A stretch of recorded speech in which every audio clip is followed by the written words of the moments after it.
Hello, guys. Welcome to yet another episode of Konnekt Live, the only way to get home after all the work blues. And today, kama kawa kama dawa, we are filming from Prince Drive Garage, and the person who has made this set possible is none other than Moura of Prince Drive Garage. So tell us, how do you like the set? Remember, you can talk to us live and direct by typing your queries hapo kwa comment section. How do you think of the set? And today we are joined by a gentleman who is called Solomon Kimani, but I'll let him introduce himself shortly after tuone nani wameingia. I can see John Nation is saying tuko live from Nyaribari Airport. Inaitwa Nyaribu ama inaitwa Nyaribari? Wewe ni kama John ama walijenga ingine. Can see Michael Dirango anasema the set Meru locked. Hapa ni Prince Drive by the way. So hapa ni kwa Moura. By the way, Moura wanasema uache kazi ya mechanic uanze kukua interior designer. You are in the wrong calling. Okay, Cyrus anasema Cyrus anasema set is on point. You have Joseph Mega saying Nakuru live. Watu wako wapi? Naona guys are streaming in, but before wakuje, let's have Solomon say a word. One thing I'll tell you about Solo is Solo. Okay, tuanze from the top. Prince Drive is one big family and it has several entities. We have Prince Drive Garage. You know Moura from Prince Drive amekuwa hapa time and again. Most of you have met him. And we also have Prince Drive Logistics. That is a company that is known and synonymous for Toyota Hiace vans. And Solomon is he's the brain behind this brand. Na unajua jina Solomon, it comes with wisdom. So he's a very wise man. He's an enthusiast of modern cars. And today I want us to discuss whether the modern cars are becoming unfriendly to mechanics and to even the people who would like to have a DIY, and also get to answer the questions that you might have, especially about modern cars. Solo, Yes. the floor is yours today, Bana. Thank you for having me. Solomon here, Solomon Kimani, Prince Drive. Prince Drive Logistics Limited, the company that does transport, especially when it comes to vans, coaster buses, and Toyota Alphas and such. And of course, because of this mambo ya magari, we also have a little bit of knowledge about cars. And I would say thank you for having me once again. Karibu sana Solo. Now, today is going to be a very interesting conversation. I would like you guys to mchangie hii conversation sababu we want to know, and as I see most of you wamekuja wanauliza maswali mingi. Eric Kamau is in the house, set is dope. Omondi Otieno locked in from Mbale, Vihiga County. Stevo Eric from Kangema. Stevo salimiana sana pale Kangema. We have Vox the Boss anasema leo nimeingia hii live kama bele ya lunchtime pale high school. Karibu sana Vox. So remember how we do it. Unatuambia unatuachia kutoka wapi, and maybe you can throw in a question or two and we are going to answer them shortly.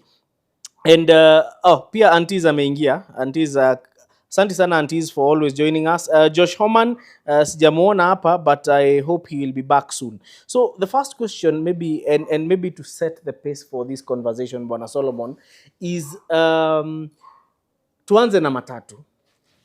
Yes. We have moved from 3L tukaingia 5L, and then there was resistance to change kwa watu kutoka 5L kuingia kwa 1KD na 2KD. Yes.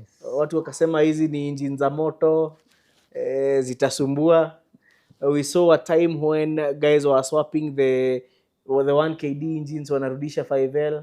Yes. Kwa Toyota Hiace. And this has not only been on the Matatu side. Pia when we started seeing the automatic vehicles zikiingia kwa the Kenyan market, time ya Toyota 100. Watu walianza kusema automatic ni mbaya, wakaanza kuswap. Yes. So what is your take on modern cars, and do you think that as time moves, cars are becoming they, okay, they are becoming more efficient, but more problematic. What's your take on that? I think evolution has happened the same way people evolved from whatever we used to be to now, the same way technology has evolved. Vehicles are much more, I would say, friendly to the users in terms of comfort, stability, uh, safety, and also, the handling and all that. But the price that we've also had to pay is in terms of repairs and maintenance.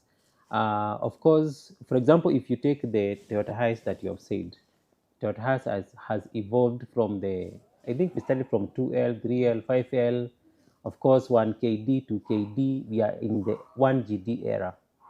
And at some point, we had a lot of resistance from when we were shifting from the 5L to 1KD to KD era.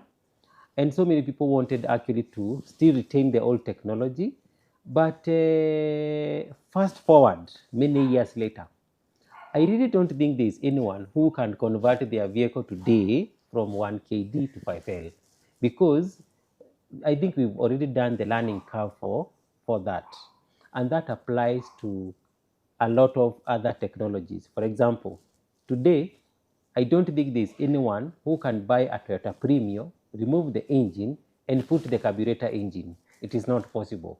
But and that is because people already, there's what we call a learning curve in terms of when we absorb new technologies, we have a learning curve for the technicians, engineers, and also even the people themselves, the vehicle owners, to learn and adopt those technologies. So I think everything has a learning curve, and as long as you are within the learning curve, you are somewhere in between, it is okay. Okay. Now, Solomon, now that you have mentioned about the Toyota Hiace, there's a question here from a gentleman called Benson Otonda that I would like us to address. Okay. And this one is going to be, I know it's going to be very sensitive, and it's going to be a basis of an argument. Okay. Hapa. And I love the comment section because inakuanga live. Okay. So Benson is saying, with many accidents, people have been blaming cargo vans. What is the difference that may be leading to the said accidents as opposed to the vehicles meant to carry passengers from the factory? So from what I get from Benson, most Kenyans have been saying that the Toyota Hiace is designed for cargo, Yep. which I tend to differ. But you being somebody who has seen almost all the generations of the Toyota Hiace, Yes. and you have even worked, Yes. umezitumia sana hizo gari. Yes. So what do you say? Because I think the chassis is the same, Yes. the crumple zones are the same. Yes. So do you think this argument really holds water? Because I tend to differ. Number one, I would say Toyota Hiace is one of the safest vehicles on the road. It is one of the safest. What makes the vehicle unsafe is the repair and maintenance. If you go to Japan or most of the Asian countries, one of the, aside the, the bus transport, the next, let's say for example, if we can put the hierarchy of modes of transport, of course you have the airline, you have the train. Let's talk about a country like Japan. We have the train, airlines. After that, we have the buses. After that, number 4 is the Toyota Hiace van. That comes number 4. So if the vehicles are safe in Japan, you go to Malaysia, you go to Thailand, you go to so many other countries, vans have been there since time immemorial, and they have not been banned there for accidents. Accidents, yeah. And this problem of accident, we are actually having it either here in Kenya or in third world countries.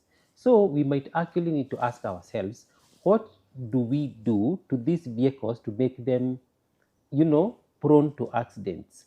And that's where I can say it is how we repair and maintain the vehicles. It has nothing to do with the design of the vehicle, because those vehicles, remember, they they have passed for so many years, they have passed the safety ratings allowable to carry humans in those countries of origin, in Africa and Europe and so many other countries. So I would say it is how we repair and maintain our vehicles. Um, maybe to point out the most critical point, of repair is the brake pads or the braking system. You cannot say that the vehicle is not safe, whereas maybe, for example, you're using fake brake pads, fake linings, and you have the brake fluid that you used to that came with the vehicle from Japan 4 or 5 years ago, and still say that you have a safe vehicle on the road. So I think that is where the primary problem comes in: repair and maintenance. But structurally, the vehicle is okay for human transport. Okay, and now that before, and guys, before tujibu hizi maswali mnauliza, I think these are conversation that we need to have. So you remember when the Toyota Hiace around 2012 thereabout, Yeah. when 1KD zilianza kuingia kwa matatu, na 2KD, no sorry, 2KDs Yes. zile za kwanza, Yes. there was this story of box hazina brakes. Yes. Their brakes sijui ni mbaya, sijui zinaua watu. Yes. And something like that. There was a whole story, and as time has gone by, that narrative has continued going down. Yes. Now let's move from that and let's go to the trucks. Yes. And I would like to talk about the Isuzu FRR 90. Yes. Because sometimes we say things and people think that we are giving a blanket judgment, or we are speaking out of being a know-it-all attitude. You see, when the FRRs came, there was also the notion of we love the FRR 33 because ilikuwa na brakes, FRR 90 haina. Yes. Then you try and look at the situation in a deeper manner, and you come to realize, you see, the FRR 90 is way more powerful compared to the 33. Yes. And then you expect, it has the thrill of driving a turbocharged vehicle. Yes. There is that torque, iko na mbio. Yes. Alafu kwa mgongo umeweka 12 tons. Yes. Do you expect that truck to stop? It cannot stop. Haiwezi simama. Yes. So is it a habit that we have in Kenya, just blaming manufacturers for things that Okay. I think if there is one person who is, I think, in this country who is passionate about the braking systems, is me. And to talk about the FRR, I would say I have seen quite a number that have been, in the garage, repairs, maintenance, and everything. And I can tell you for free, the number of owners who go to the shop and buy original, genuine brake pads and linings is maybe probably 0.1%. That's number one. Number two, the drivers themselves do not know how to operate the vehicles such that they are able to save on the brakes and the linings and all that. For example, you will find a driver with 12 tons driving down hills on, let's say, gear 4, gear 5. So now I think here is where we have a very serious problem as a country, because you might ask yourself, why don't we buy the genuine brake pads and linings for these vehicles? And I can tell you the reason why most people don't actually buy. It is what we call the vicious cycle problem. The vehicle, when it comes from the shop, from the showroom, it has everything genuine, so it is okay. So the drivers, they don't know how to drive these vehicles. So the brake pads and linings wear out very, very fast, such that it does not make any economic sense whatsoever for the investor to buy original stuff. I can give you an example. An original brake pad at Toyota Kenya probably costs around 15, 16, 17,000 shillings. So who in the Matatu industry is going to go to Toyota Kenya and buy an original genuine brake pad for 17,000 shillings? Nobody, unless If that brake pad can last, let's say, 100,000 kilometers, it would make a lot of sense. So now we ask, who is driving this vehicle such that it should be able to last long with the brake pads? The drivers. If they don't know how to drive the vehicles, then the investor also will not buy genuine brake pads. So, or the parts as a whole. So what happens? Uh, Substandard. I'm talking about the whole braking system. You will always be dealing with substandard products. So the braking efficiency goes down. Then you have the problem of overloading. And to top it up all, our terrain, we have hills, valleys, and everything. So with all that combination, it brings about all the accidents that we have. Yes. Okay, now Solo, kuna jamaa hapa anaitwa Fuad. Fuad is saying a 5L engine is generally better than a 1KD because it's simpler, more reliable, and easy to maintain, and handles rough fuel and conditions better, ideal for heavy duty use. Well, coming from Fuad's comment here, there are these vehicles that most international organizations get from Gibraltar Toyota. And you'll find that most of them do come with 5Ls and even some other very old engines. Because even right now, in the era where the Land Cruiser 79 is coming with the 1GD, they are still getting the 1HZ.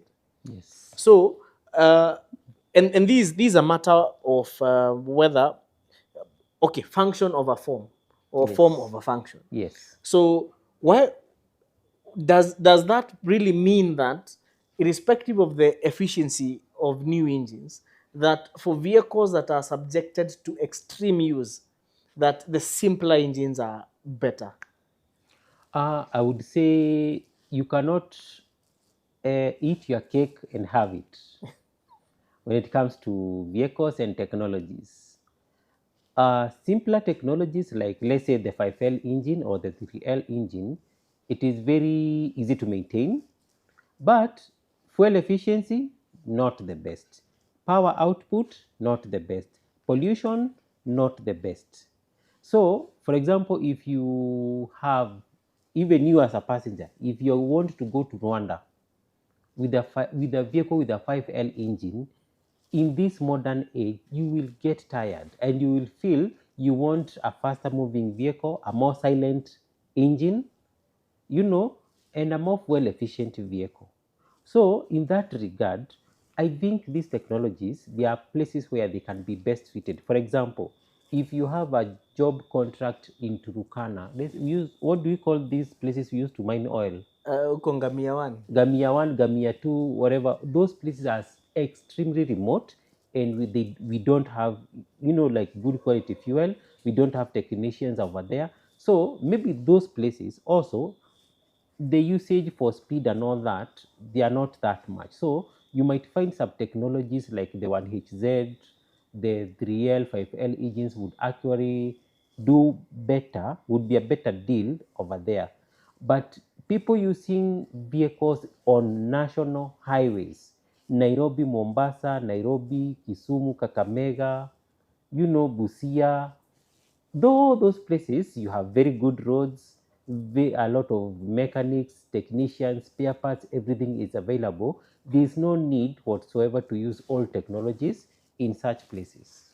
Okay. Yeah. Now, I would like us to digress kidogo. Okay. There's a guy called Bush Eric who is saying between a Subaru Impreza and a Mazda Axela, Subaru Impreza, Mazda Axela, and Honda Shuttle, which one would you recommend for a first-time car owner? I think this question is it's a very good question, number one. Only that he has not specified the variants that these cars come with. Yes. Because with the Honda Shuttle, there is the aspect of hybrid, non-hybrid.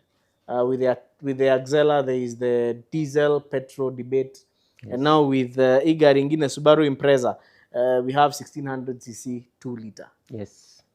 But let's just give them an equalizing measure factor of it. Yeah. So we can take the Subaru Impreza GP2 the 1600cc GT2. We can take the Mazda Axela 1500cc petrol and the Honda Shuttle non-hybrid. Non-hybrid, yeah. Yes, so I think that will equalize them all. Yes. So according to you, when we are advising somebody to get, especially first-time car owners, Yes. we always recommend that they get cars that are simple Yes. and cars that will not cost an arm and a leg Yes.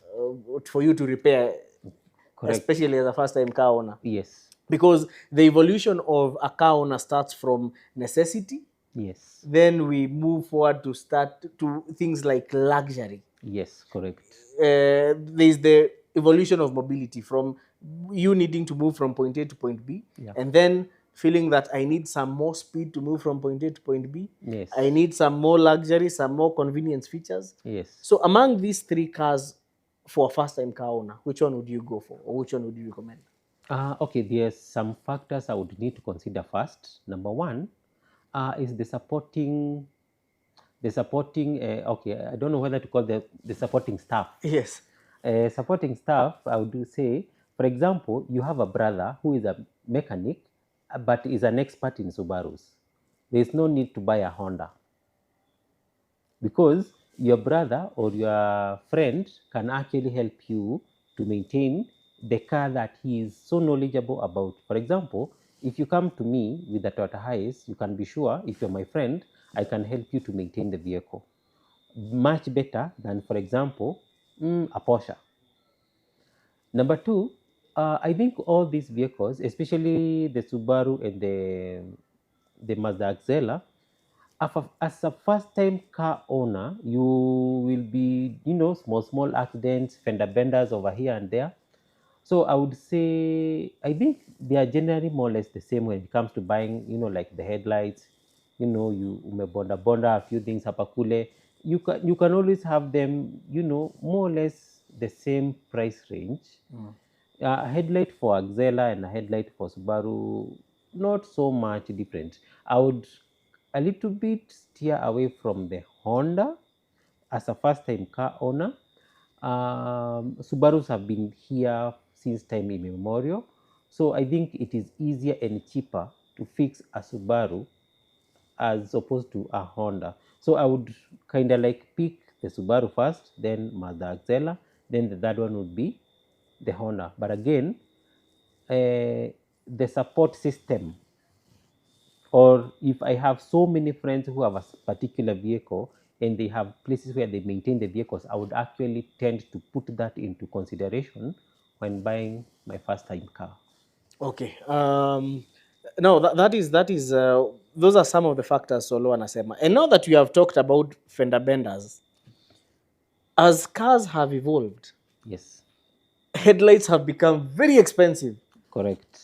Sahi hata taya a simple car kama Suzuki Alto hainunuliki. Yes, Because now again we have evolved from the kawaida glass headlights, tukaenda kwa crystal, tukaenda kwa halogen, yes, tukaenda kwa even LED. xenon, sasa tuko kwa LED. Yes, Na hata LED sasa tunasikia BMW na VW wako na laser. a laser, yes, yes.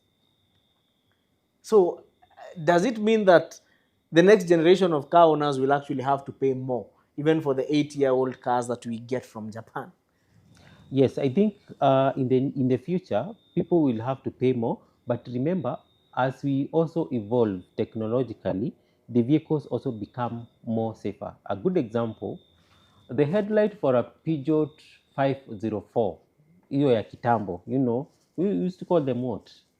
Which one? Murodhi. Murodhi, yeah. Yes, it used to be a name for the Peugeot. The headlight, everything was so simplified. You could actually basically even repair it on your own. But again, it was also maybe the braking system was not safe, the crampon zones not so safe, airbag systems and all that, they were not so safe. Fast forward to 2025, the vehicles have almost become autonomous. I can give you an example of, let's say, a VW Arteon, for instance, because I own one. It can brake itself and prevent an accident, even if let's say, for example, if the driver is absent-minded. So it means A person owning a Peugeot 504 is likely to have a fender bender where they can break their headlight, but the VW of 2020 will not allow the owner to hit something. It can brake on, it can know it is likely to cause an accident, it can stop before on its own. So we are talking about semi-autonomous vehicles that you are driving nowadays. So the headlight could be expensive, the fenders could be expensive, but also the vehicle has okay, gari pia imeenda shule. Sasa Solo, juu ukitaja airbags watu wa Isuzu D-Max na Land Cruiser wanakuangalia vibaya. Za 2024. Yeah. And now this, okay, before hata tuendelee, because we seem to be going down a rabbit hole hapa locally as a country. Yes. And I'm not afraid to say this. Yeah. As recently as 2022, Yes. we had zero mileage cars rolling out of the factory with no airbags, Yes. with no ABS. Yes. Yet, a 2019 Volkswagen or even a 2019 Subaru Yes. has what we call even autonomous emergency braking. Yes. Why do we keep on getting these, let me call them bare-bone vehicles, Yep. in the name of reliability and tropicalization? Because even if you were to look at the vans that most cars that are being sold locally, Yes. they are going to blame tropicalization. For instance, I will not mention the model because mwenyewe anaweza kuwa anatusikiza hapa, lakini I'll allude to it. So we went for a product briefing before we could talk about it on media. Okay. So that particular vehicle, we asked, why doesn't it have you see the cameras for lane departure, Yes. autonomous emergency braking, Yes. those technologies? Yes. Why doesn't it have that one? And it's a very luxurious model. You know Yeah. what they said? It is because of the design of Kenyan roads. Yep. Yet in South Africa they have it. So are we like using tropicalization as an excuse to sell trash to Kenyans? Yeah, I would agree with you. You see this the way corporates think. Corporates do not think like you and me. Corporates think like this. Let's say there's a big vehicle manufacturer in Kenya. The vehicles are being taxed by the government based on the value of that vehicle, after the assembly. So it becomes the the thought process would be, if you can make the vehicle as cheap as possible, then we won't also have to pay so much duty. Then we can somehow be able to match the the price of the price range of the vehicle in the market. So, but you can't go telling people, this vehicle does not have airbags, or it is a Euro 3, Euro 2 vehicle, because these technologies will make the vehicle expensive, and we have to, even as corporate, you have to make, your profit margins. Nobody will tell you that, but that is the reality. So you will find vehicles, even as of today, coming from the showroom, no lane assists. Even the airbags is only that it is seriously mandatory. You have vehicles coming as Euro 4 from the factory here in Kenya, like those local assemblies. Whatever manufacturer it is, right now I think we are still at Euro 4. We don't have any lane assists. We don't have, some vehicles do not even have a windbreaker, leave alone those fancy technologies. Even a windbreaker you don't have, and so many other things missing. But that is because they have to make this vehicle as bare minimum as possible to save on costs, such that even if you are to add the duty element and all that, it will still be able to be within the market range. So if you compare that vehicle and a vehicle imported from Japan, you'll find the vehicle imported from Japan is way safer, better, more silent, with a lot of technologies, and pollution-wise, still way better. But Solomon, huu unasema Euro 4, mi najua gari Euro 0. Wanataka na Euro 4. Euro 4, you know, and I was having a conversation with somebody recently, akasema, in fact, let's not talk about, it is Euro 4 on paper. Yes. On paper. Yeah. Eh, whatever you do with that information is entirely up to you. Yeah. So let's take another question hapa. We have Gordon Okello who is from Crawford. Nani mwingine? Kuna mtu mwingine hapa, Josphat Kishena anasema accidents trigger is driver behavior. Regards of the safety rating and maintenance. We have Francis Ndiritu anameuliza swali rahisi sana hapa. Hey Eric, would you kindly advise on buying a second hand Toyota Hiace as a first time car buyer? So Loyo unasema aje? I would say, yes, I can recommend you start with the second hand one. And here is the reason why. Number one, even God will trust you with more when already you have proven that you can be trusted with less. Yes. So, as a first time car owner, you need to understand the intricacies, the technologies, hapa kule za magari. I think what people really miss is that you as the investor, assuming you want to buy for for business or something, you forget that because it is a new technology to you or it is a new thing to you, you have to learn it. Even humans, we don't just go, you find a girl somewhere, you say hi to them and you start dating them, and the following day you have married them. It takes time for you to engage them, learn them before you commit to them. Same case applies to vehicles. You can buy a second hand one. In the process of repairing it, unapata iko na shida hapa, you repair, you get to learn brake pads. You buy genuine from here, fake ones are come from here. You have nozzles, you have these people who make this.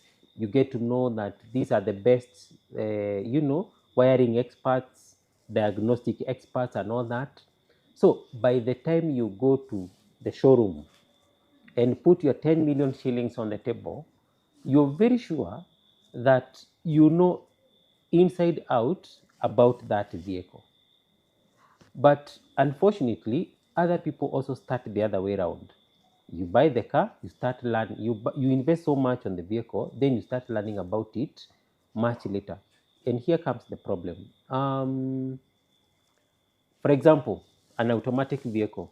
Maybe the fuse for the gearbox is blown. A fuse is 20 shillings. So, because you don't know, you will have, and look here, you will pay 70,000 for the gearbox. Because of abuse. Because you can't tell, even you can't know the difference between a blown fuse and a gearbox that has a problem.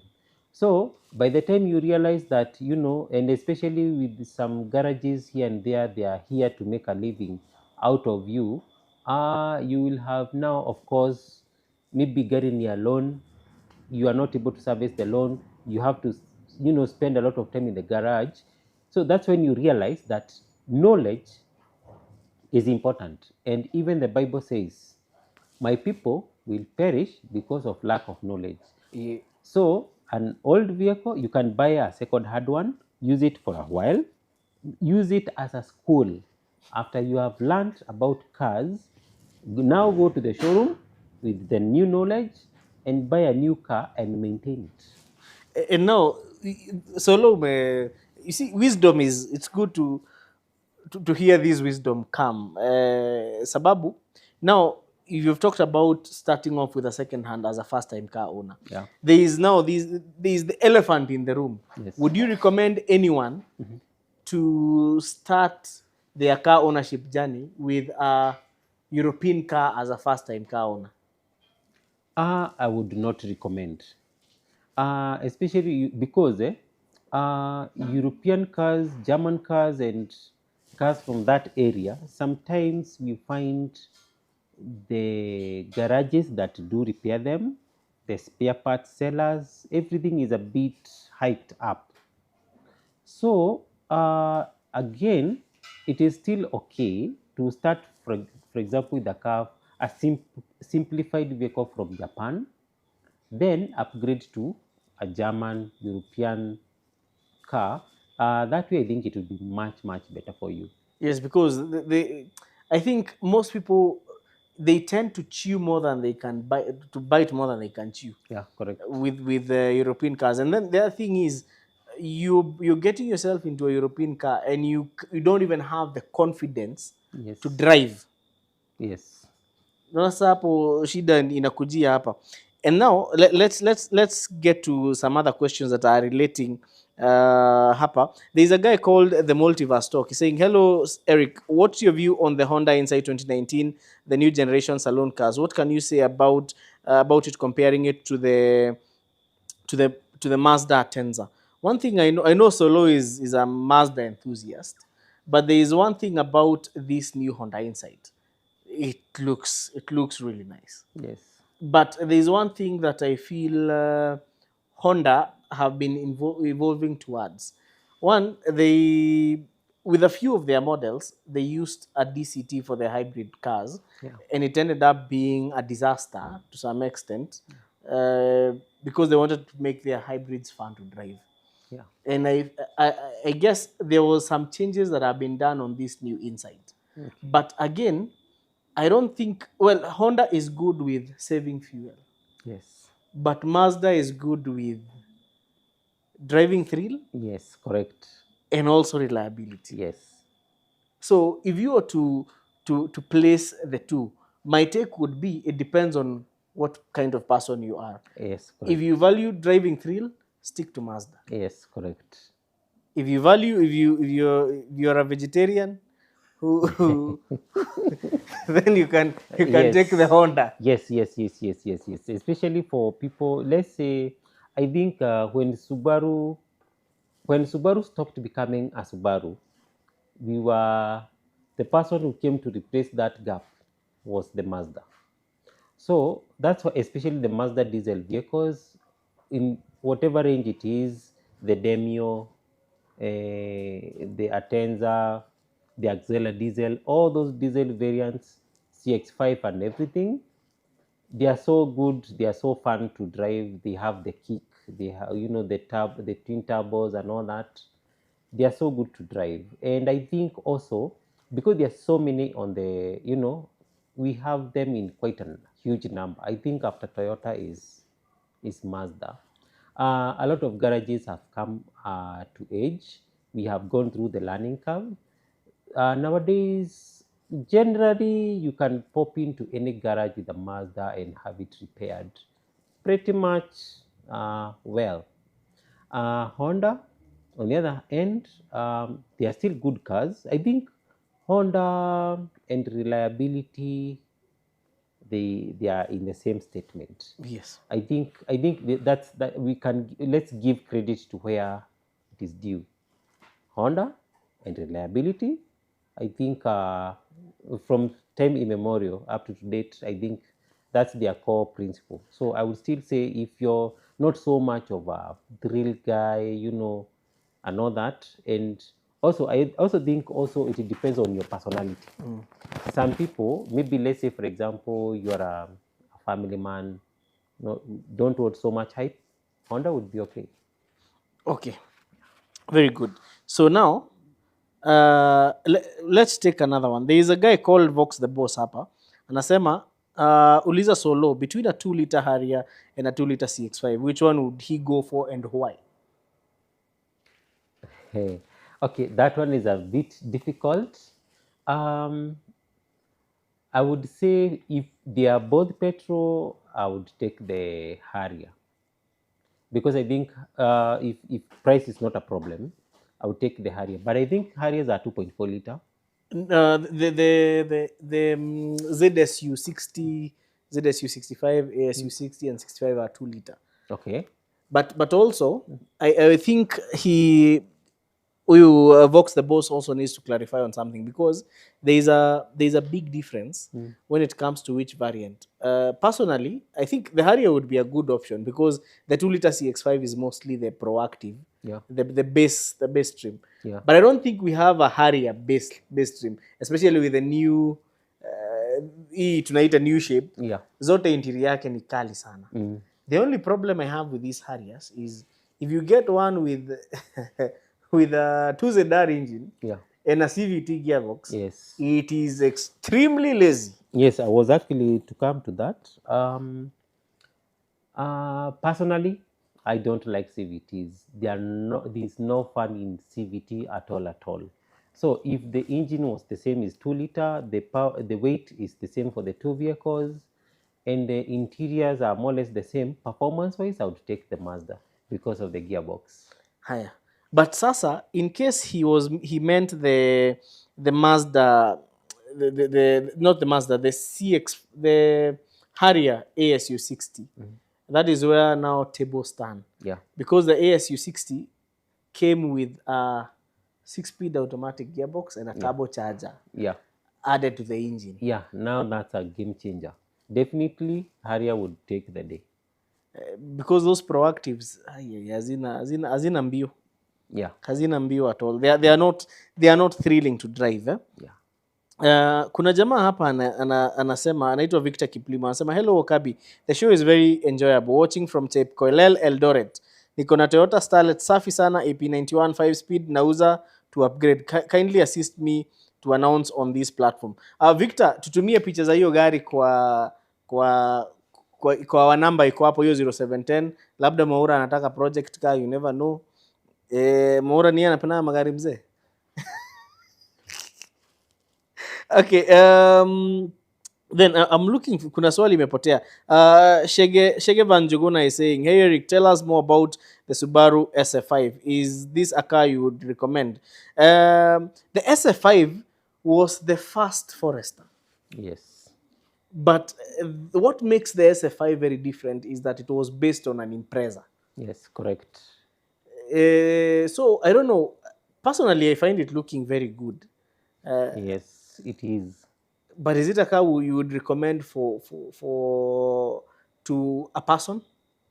I think it still holds a place, especially for people who are into, into cars, tuning, those performance modes. I think if there is a car that is rewarding when it comes to, tuning, when it comes to, modding your car, stancing and everything, SF5 is a very, very, very good platform to work with. In terms of spares, in terms of, like even the powertrains, you can always get one from Impreza, plug it in, you have unlimited options of, working with it. And the few ones that are so well taken care of, they are still icons. And their look was just timeless. Yes, it is a timeless car. There's no day you will come and say, this car doesn't look good. That one is a timeless car. But no, unfortunately, the curve on the Subaru Forester has been imekuwa ikienda hivi. Yes. From SF was at the top there. Yes. SG series, Yes. not bad, Yes. but not as good as the SF. Yes, correct. Even in terms of maybe tuning and even how much you can tweak, and the SF was very universal. Yes. You can get something from an N10 and slap it in directly without any mods. Yeah. And then we went to the SH where the curve went down. The SH became a boat. And that was the end. I think that is where the Subaru era ended at SF. Actually, it was at SF. Yeah. The moment they lost the frameless doors, yes, mambo ilishia hapo. Yeah. And from there we started seeing the SJGs. Yes. They are not. I don't. Just like I normally say, the last real Outback was the BP9. Yeah, correct. Kutoka hapo, Yeah. ni kitu inafanana na Subaru. South, yes. Then there is Samuel Moshiri is asking a very interesting question. After that, let me read them out so that we can answer both of them. So Samuel is asking, hello Wakabi, is having a VIN number marked all over kwa gari a good idea to avoid wizi? I have seen that people in the UK are doing that. That is question number one. Question number two, hi Eric, what of these MG cars, Morris Garage cars? Please talk about them. I see Kenyans now embracing EV vehicles and also the Haval model. Wacha tuanze na hii ya MG. The MGs I've seen recently ziko they're electric. Umeona zinauzwa pale Simba Cop. But you see, right now, every corporate is looking for an electric vehicle to put on their lineup to try and look like they are trying to Yes. be sustainable. Yep. They're in the sustainability hype. Yep. But I think mimi zile MG nilikuwa napenda. You remember those MGs that were used by the APs back then? Yes. Those were nice cars. Yeah, those were nice cars. Beautiful cars, beautiful British cars. I feel like the modern day MG has a touch of Chinese. Yeah, you're right. So yes, I think you Swali, I don't think buying the MG of today is the same as buying the MG of back then. Yeah. Sasa turudi kwa hii swali ingine ya Mushiri, anasema I see, yes, in fact there are some vehicles you import na unapata imewekwa identity ya chassis number. Yes. Do you think it's a good idea to prevent theft? Yeah, I would say it's a good idea, but as well, I think I don't know how you see the chassis number. Besides being an identity to the vehicle, I think it is something that also comes with privacy. In this way, you don't want, for example, if you own a Matatu, you print the chassis number on the windscreen or the window panels. I don't think it is a good idea. Not everybody out there is your friend. So instead of that, because we have the number plate, I think it would be better to just print the number plate. Anyway, it is still it's still shorter. So you can print the number, like the way we normally do the identity, Yes. the car identity. You can print the number plate in, everywhere, even on the engine itself, you can print it on the headlights, Please windows, charge this side one for mirrors. me. Nipatie hiyo simu ingine. No, just give me the other one. Okay. Much better. Asanteni. So solo pole Yeah. nimekudistract. Yeah. So I would prefer the number plate as opposed to the chassis number. Okay. Now let's ni kama unaenda ukiwa, you remember in high school how primary na high school ulikuwa unaandika admission number kwa fulana ndio isiibiwe. Yeah. Now I think the ID number or a chassis number is like not even having the admission number. Yeah. Ni kama kumark ni nini na ID number yako. Yes. You don't want everybody to know that. Yeah, you don't want anybody to go reading your ID number. So yes, I don't think it's a good idea personally. Yeah. It's exposing too much. Yeah, too much of information. Yeah, out there. The other one is Tycoon 001 anasema Wakabi alternative engine kwa rush yenye inatumia 3SZ. The 3SZ is not a very good engine, irrespective of the fact that it's actually a Toyota engine. I think 3SZ was one of those engines that you could not really rely on. Ilikuwa one of those kidogo tu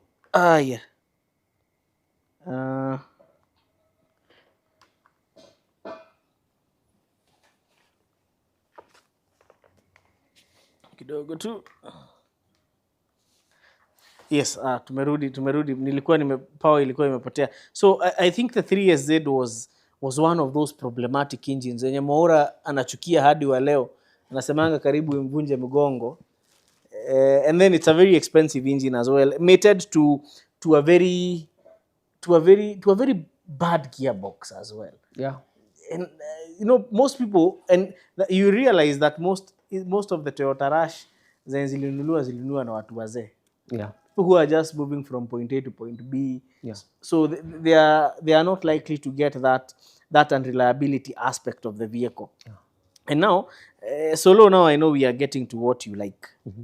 After Glow is saying, speaking of Subarus, what do you think of the GH2 Impreza 2008? Is it a Gazla? Your GH2, Solo, wacha ni report Mwaura. Mwaura is there behind the camera. Aliambia mtu, your GH2 aende aweke mayai kwa radiator. On camera. So, I don't know. Personally, I don't like GH2s. Yeah. 1500cc, very thirsty, and No very power. unreliable, no Yes. power at all. Yes. Yes. What's your take on the GH2? It's not really a car you can buy for thrill.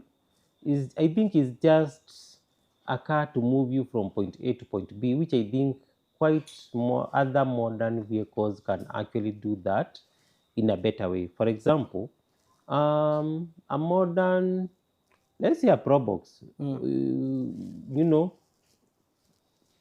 aside the looks, it's a way much. For example, the GH2, GH2.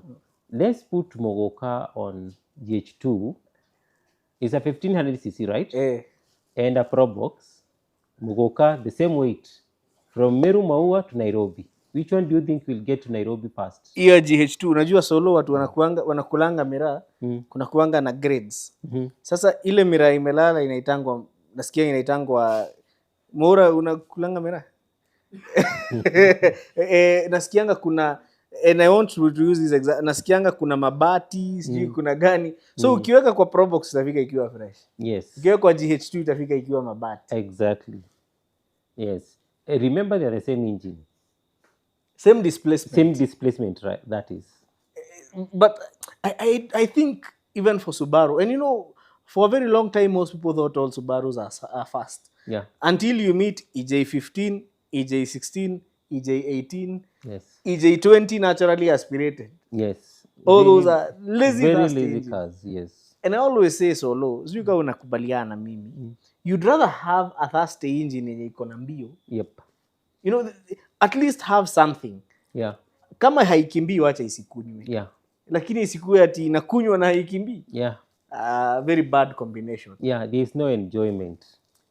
And even it's like paying for displeasure. Yes. Correct. Because sasa hiyo mafuta ni mingi sana. Yeah. Na kuna jamaa hapo anaitwa Dennis Katali. He's saying, Eric, why are Hyundai hatchbacks not common in Kenya, in our Kenyan roads? What would you think would be the reason, Solo? Number one is the importation. You know, what advises the vehicles we use in our country is because we have a culture of importing vehicles from Japan. That is why we have so many Japanese cars. Even the vehicles from, like German vehicles that we mostly use in Kenya are the German vehicles that come from Japan. For example, a Passat, the kawaida Volkswagens, they are usually, only very rare you will find a vehicle imported from UK. Most of them, the hugest number is the vehicles imported from Japan. So because there is that ease of movement, ease of purchase, ease of everything, Hyundais, they are not so common in Japan. So also getting them here is also a bit of a hassle. I think that's the reason why. Yeah. And now, Solomon, going back closer home, Anthony Mwangi anauliza, do you think the design of the seats of the Toyota Hiace is a major cause in many fatalities? The bolts on them seem to pop out in the event of a serious collision. Hii ni conversation Solo. Yes. I think we need to really talk about, because and also let me say, sometimes with our transport regulatory board, Yes. or institution, which is NTSA, Yes. sometimes I tend to feel like they do not really understand wacha niseme venye watu wanasema karibu na hawajui ground. Yeah. What do you think about the seats? Because now si lazima ukuwe na certificate sahi. Yes. but we are still seeing the same things happening. Okay. Number one, I think as a country, we are solving the wrong problem. Okay. Um, is it possible not to have the accident to begin with? Because if the accident never happens, it wouldn't matter whether the seat was put there with super glue or not. So we need to address, the country needs to address the correct problem. Unfortunately, the lawmakers and everybody, regulatory bodies, nobody ever thinks about solving the correct problem. For example, why do we move at 80 kilometers per hour? I think that the speed regulation was enacted way long time ago when vehicles, the safety ratings for vehicles, for example, were quite low as opposed to now. Higher, we have the road designs. The road design, for example, we have black spots. Even the government agencies understand that the road design is bad, such that it is a black spot, and they put a display there, it is a black spot. Is it a black spot because the vehicle is bad, or is it a black spot because the road itself, the design is bad? You see, so it is a bigger problem that needs to be sorted from different angles, but we have to solve the correct problem. Back to the seats. um, the present design of installing seats, in, let's say, for the last 2 years, I can personally say that we have made progress. A few years back, this is what used to happen. You have the plates, you put the plates on top, then you put a bolt on top of the plate. And of course, during an accident, they would just pop off. Nowadays, most assemblies for the seats, this is what they are doing.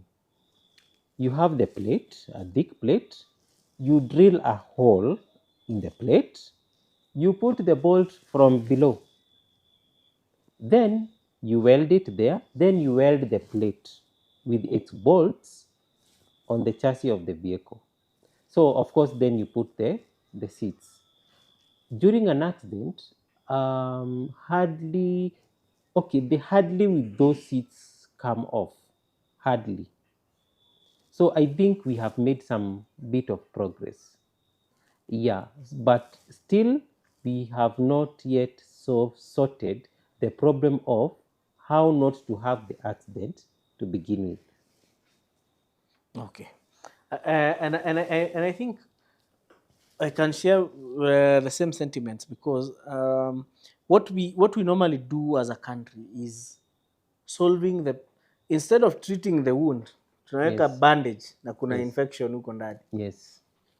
That's what we do. And then we start saying we are using septic bandages. Yes. Let me give an example.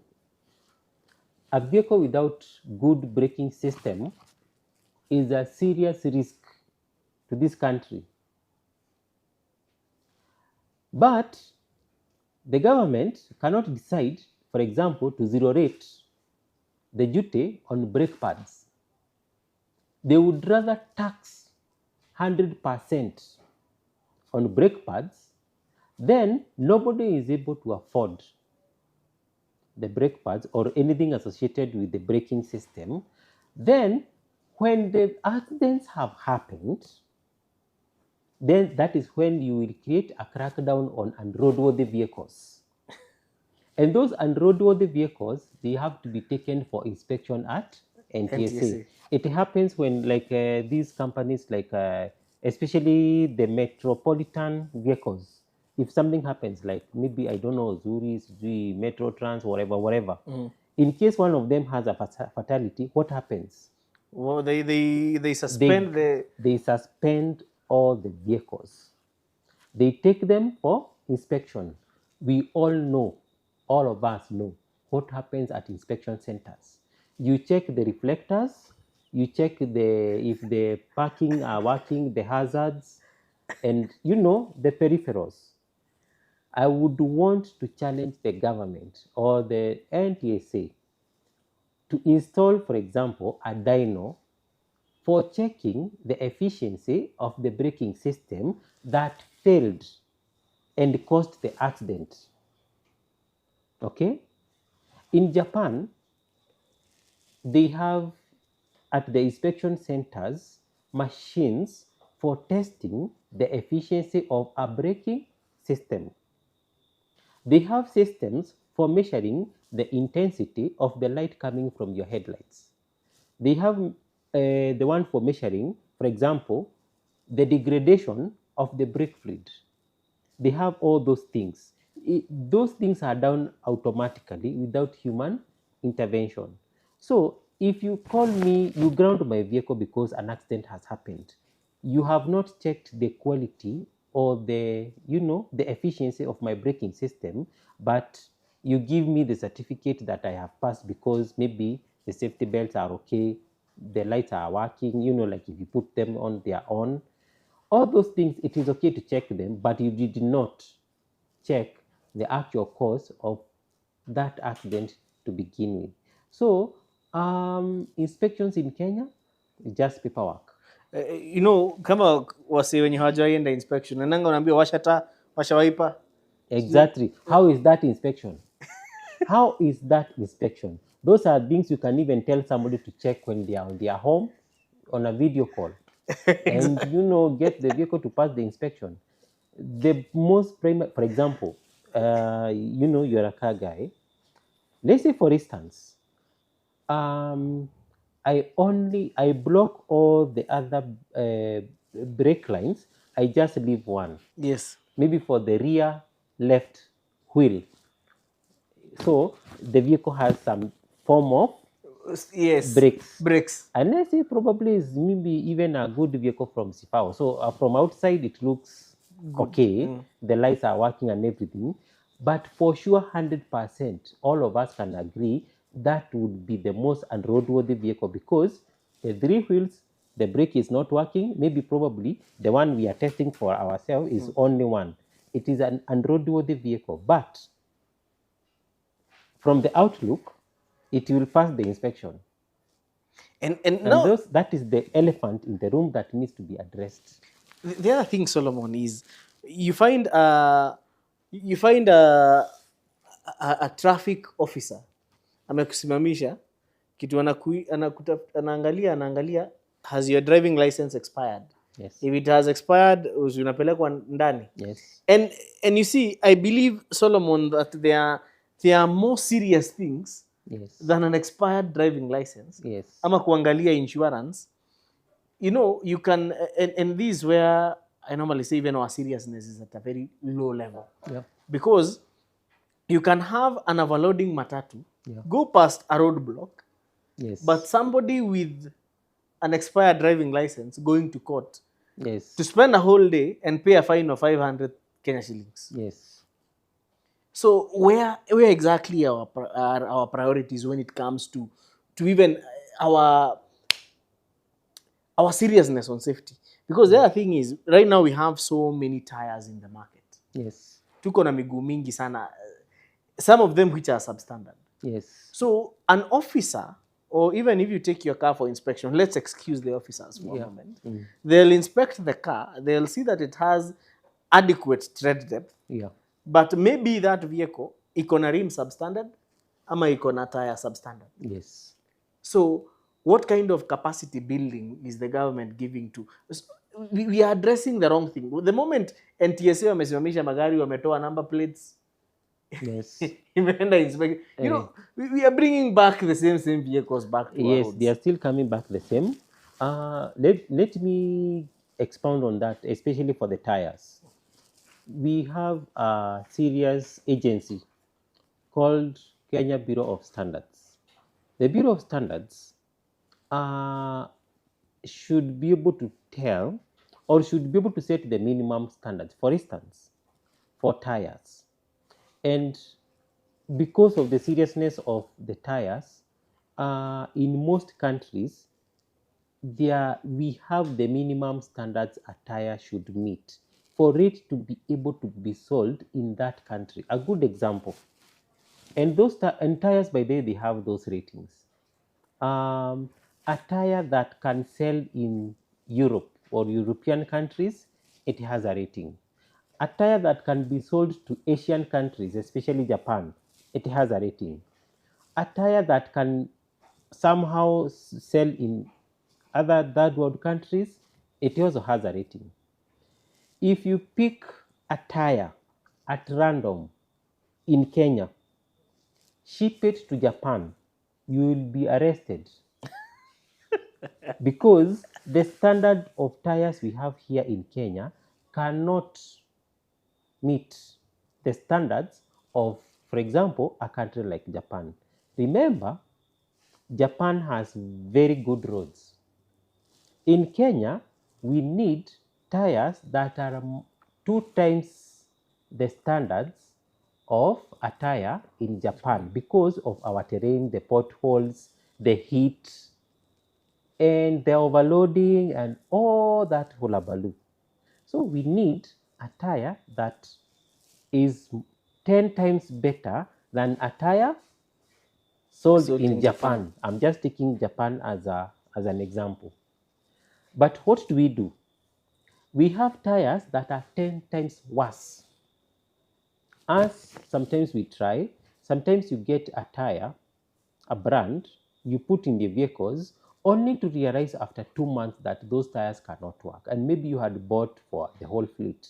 So you have to stop the entire fleet, remove all those tires, even if they are new, and try other brands. So we cannot say we are progressing, while at the same time, the agencies that are responsible to make sure that we have the correct brands or qualities or standard of things, they are still sleeping on their job. It is something that needs to be addressed because maybe good tires are expensive. What if we do not have an alternative of a cheaper bad product? You see, we will still have to buy the genuine ones, Yes. the good ones. Yes. And I think the biggest problem we have right now, even look at one thing, and this, I know this will anger many people who are watching. Angalia hizi these projectors, these aftermarket projectors that are Yeah. being fitted in some cars Yes. that blind oncoming drivers even when they are Yes. ziko dim. Yep. And you wonder, is there anybody who controls this? Because they should be controlled by at the point of entry.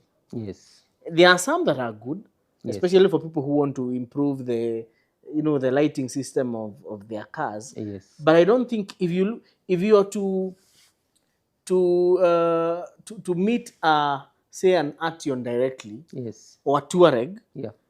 their lights are bright, Yes. but they are not dangerous to your eyes. Correct. Unless somebody flashes aweka full light. But Yeah. lakini kuna zingine bwana, Yes.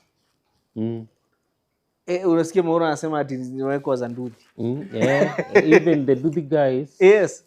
Yes. I think that is where inspection comes in.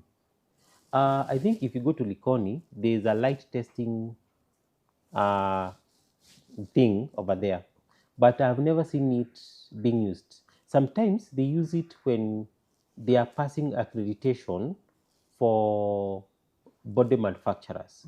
You manufacture one vehicle, take there, they will use it so that you can get the paperwork. But the other vehicles, you don't necessarily have to take them there. So now you can imagine that we were to test the light intensity, the projection of that light into oncoming vehicles with a machine.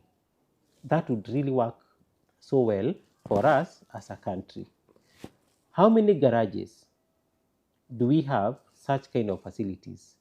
Maybe there are so few. I think I've only seen one or two in an industrial area where you can actually take your vehicle there.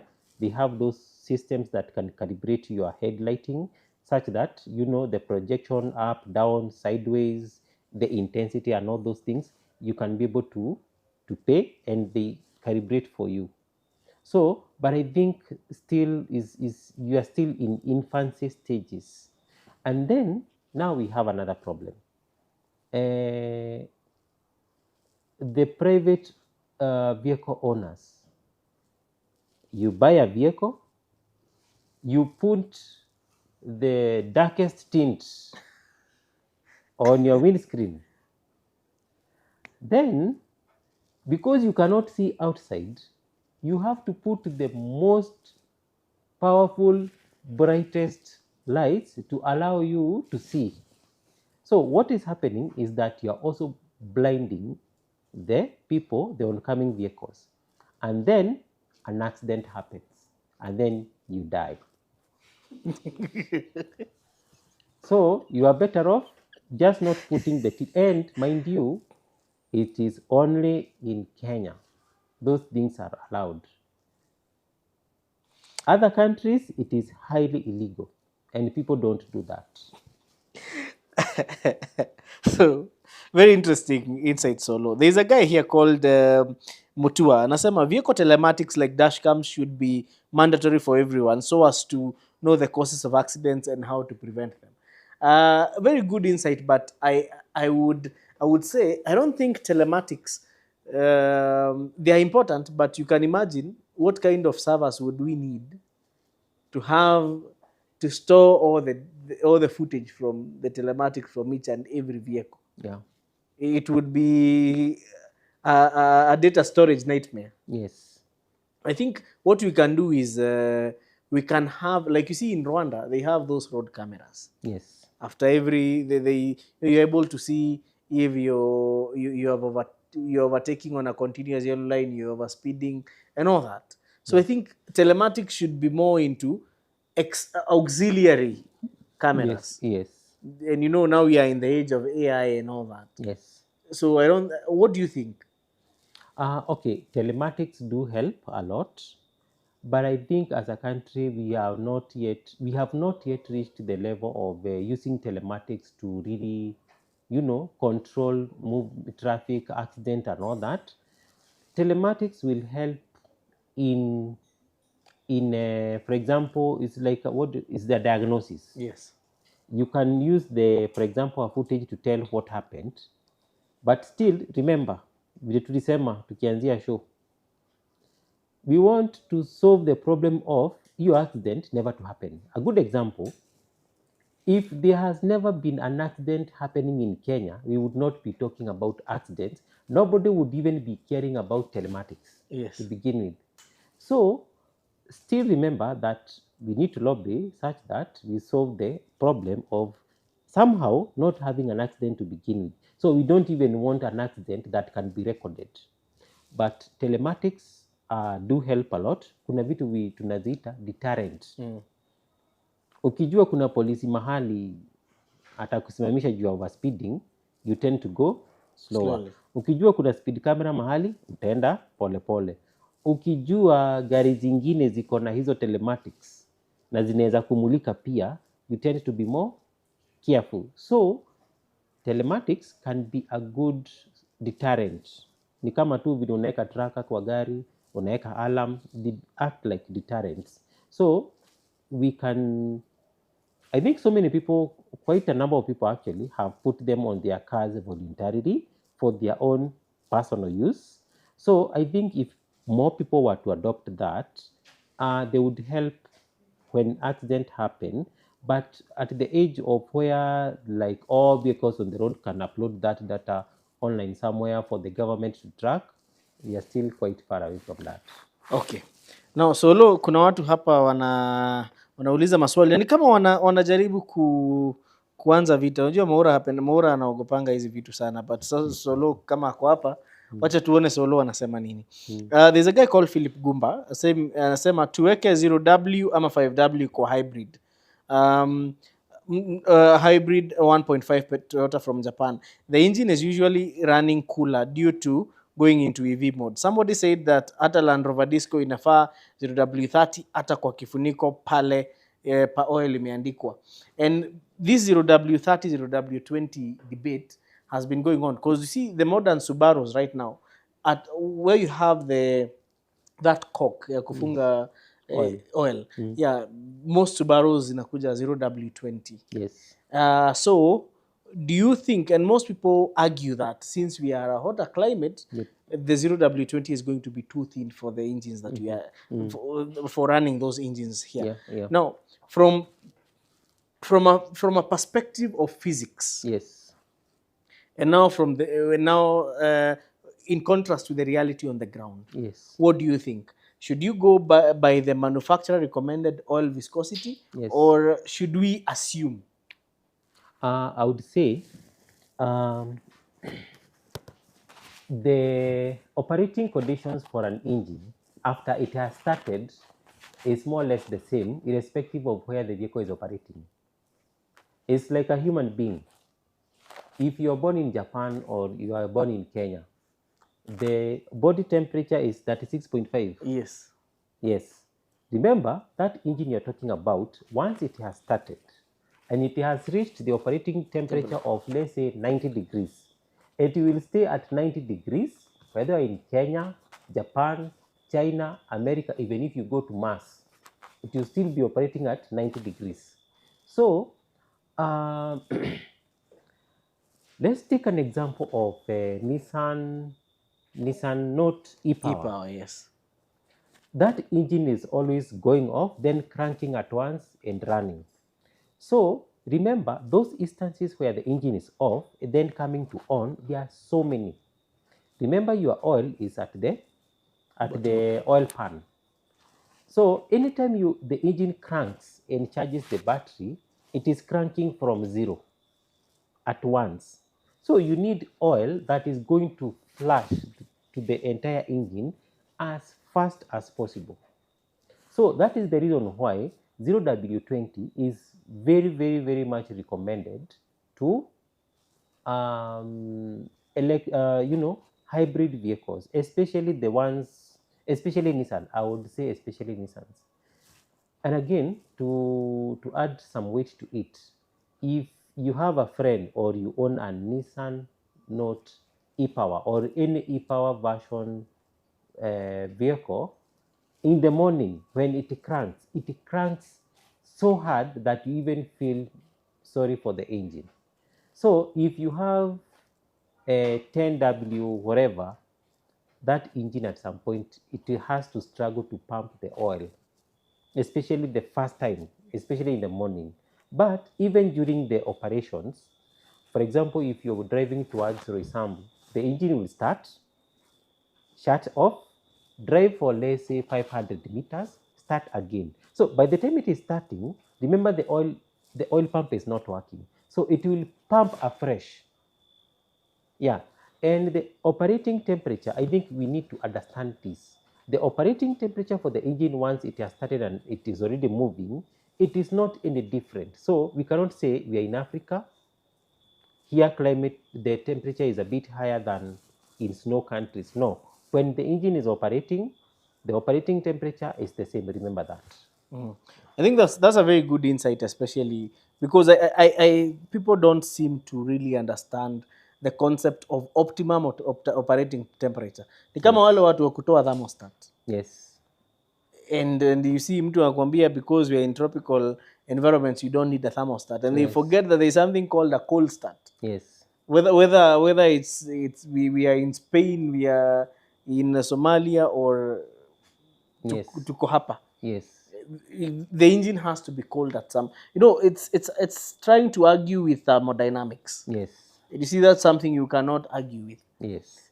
Just like the concept of needing to warm your car. Yes. And that's a discussion that I think we had with Maura, and that will be the parting shot for today's show.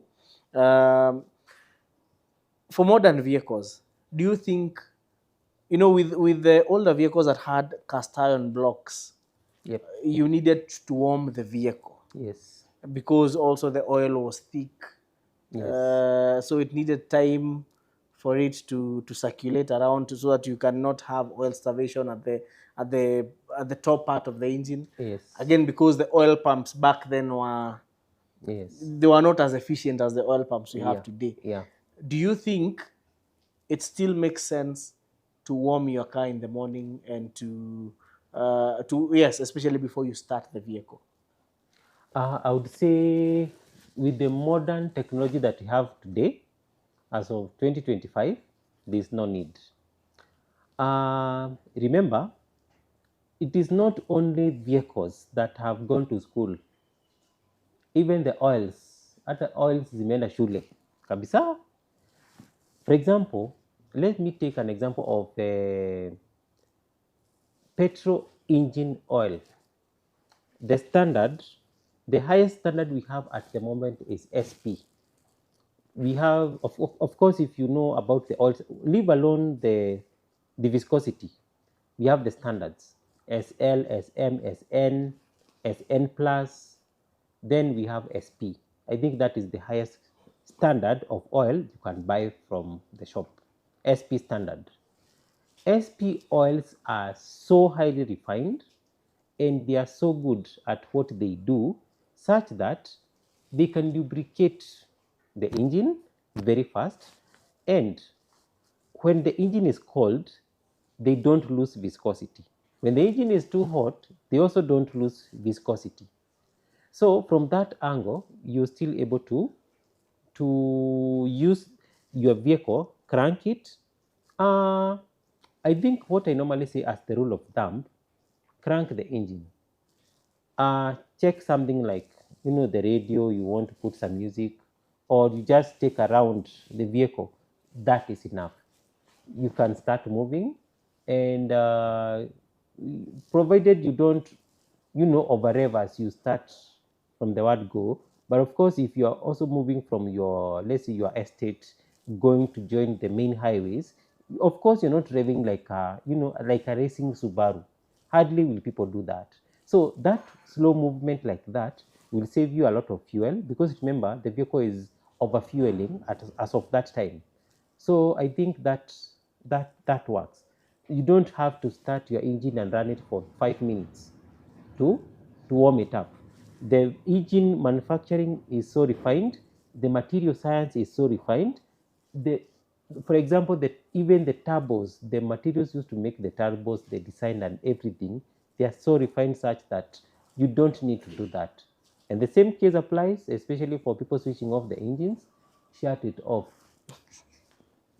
Shut it down kabisa. Don't put your engine there running for 10 minutes that you're cooling. It is not cooling down.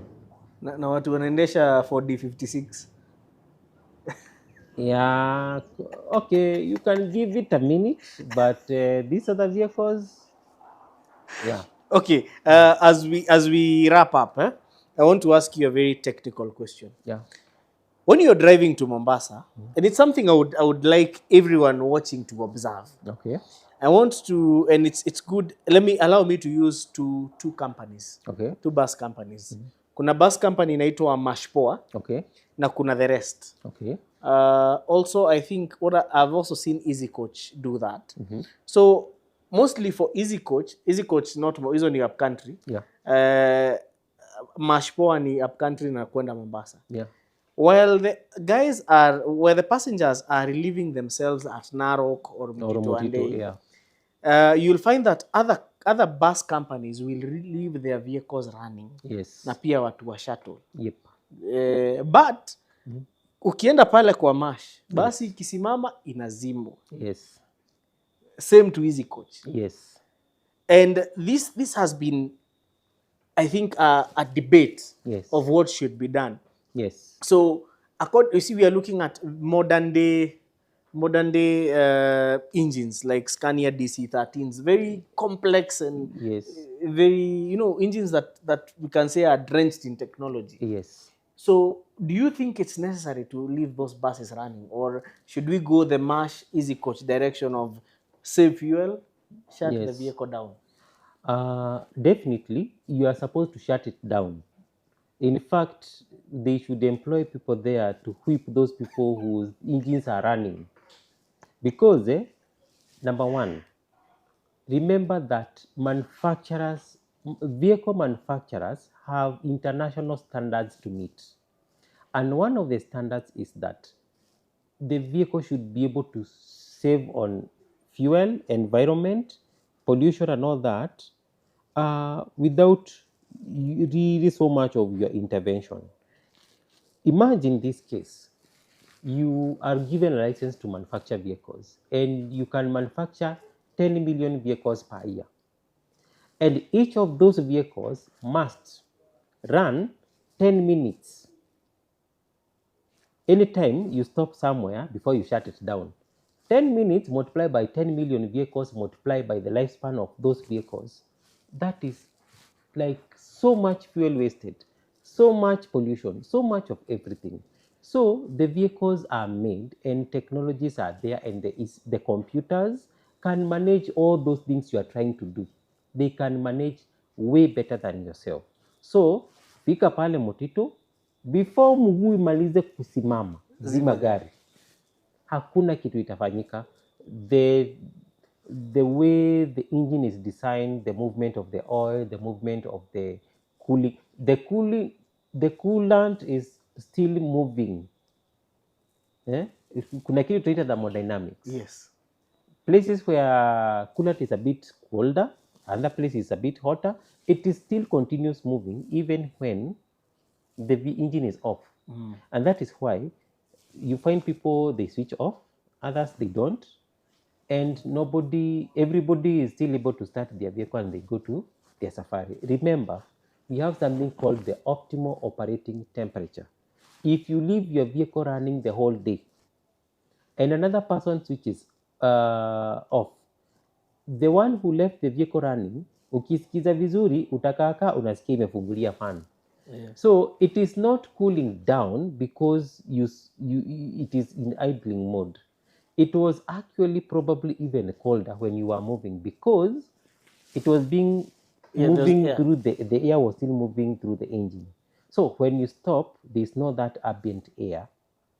So which means that your engine will still be hot. Yes. In any case, when you start your vehicle in the morning, why does it warm up?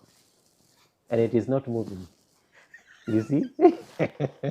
Yeah, and I can see leo wase wanasema hii show, I hope iko recorded. There is so much wisdom shared.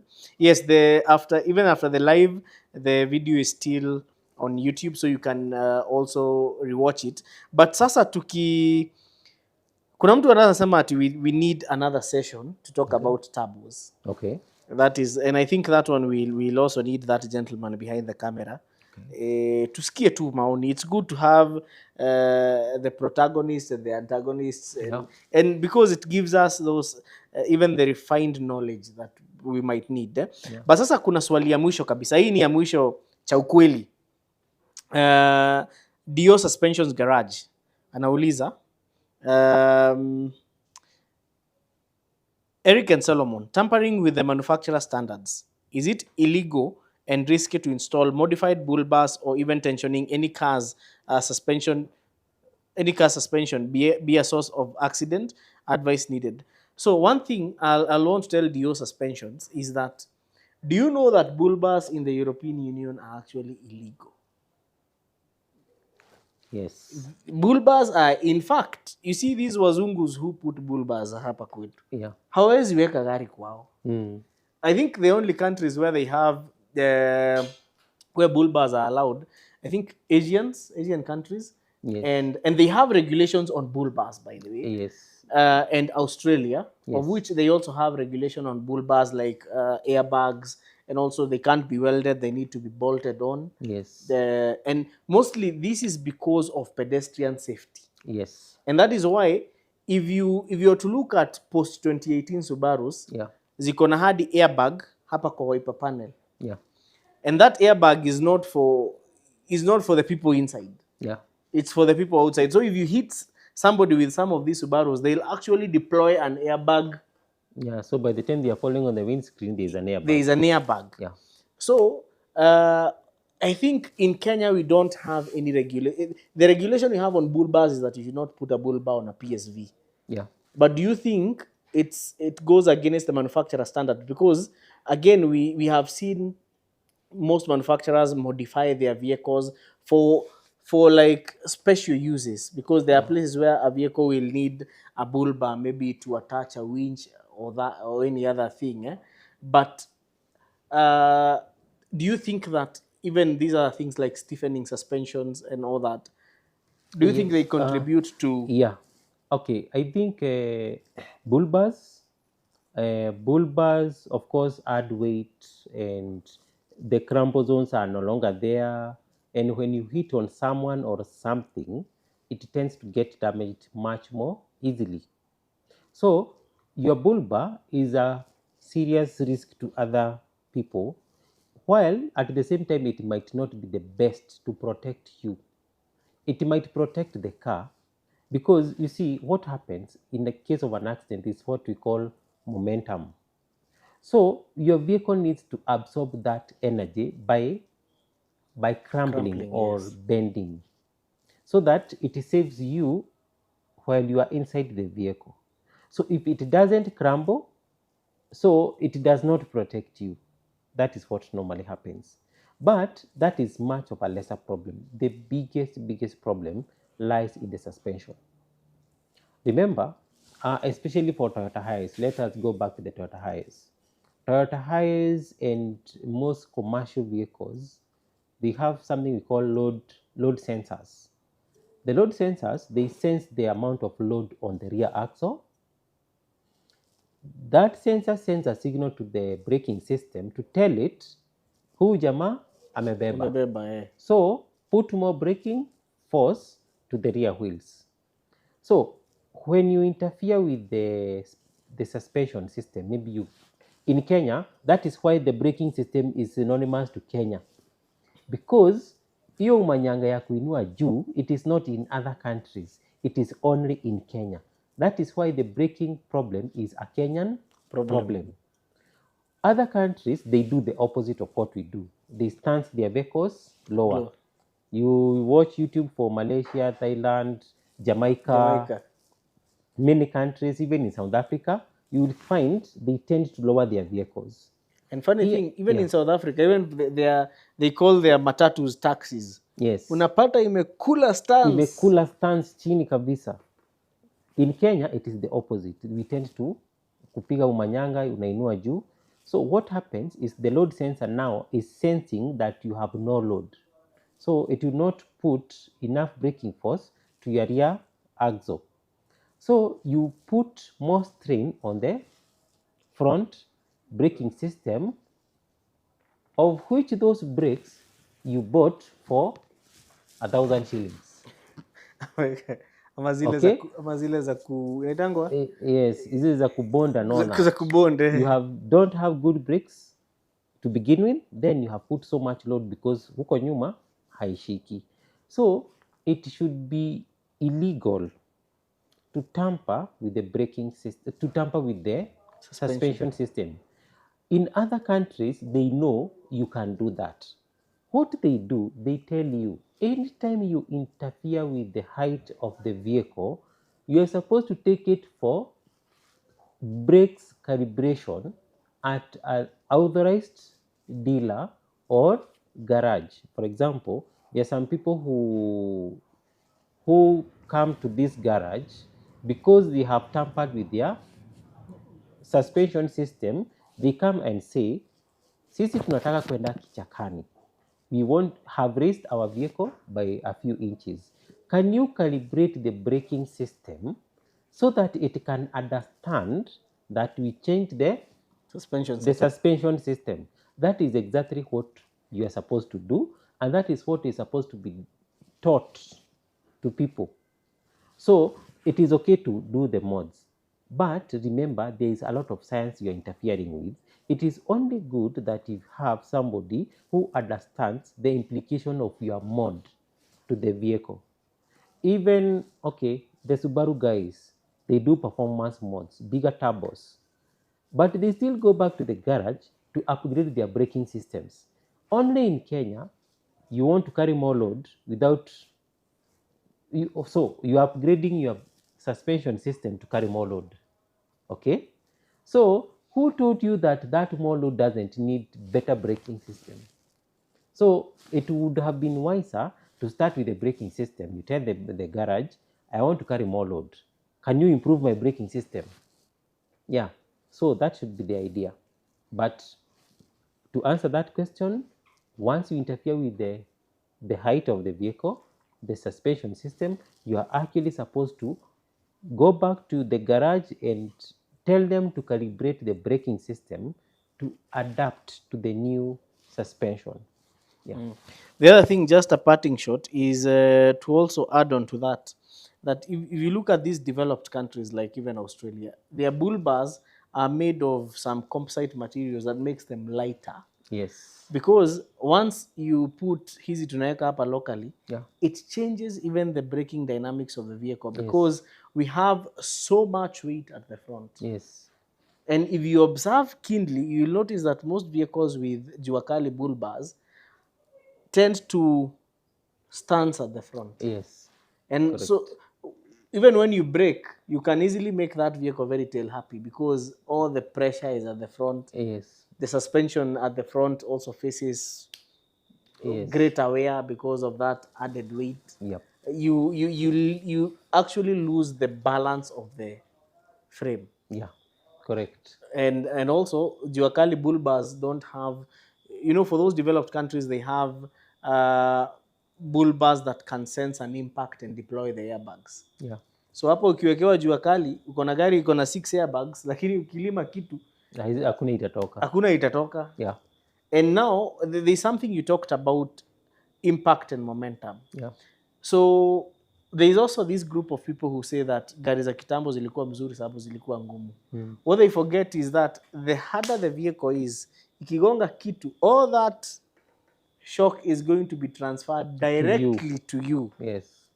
So you can imagine your body going at a speed of 100 kilometers per hour. Yes. And stopping once. Yes.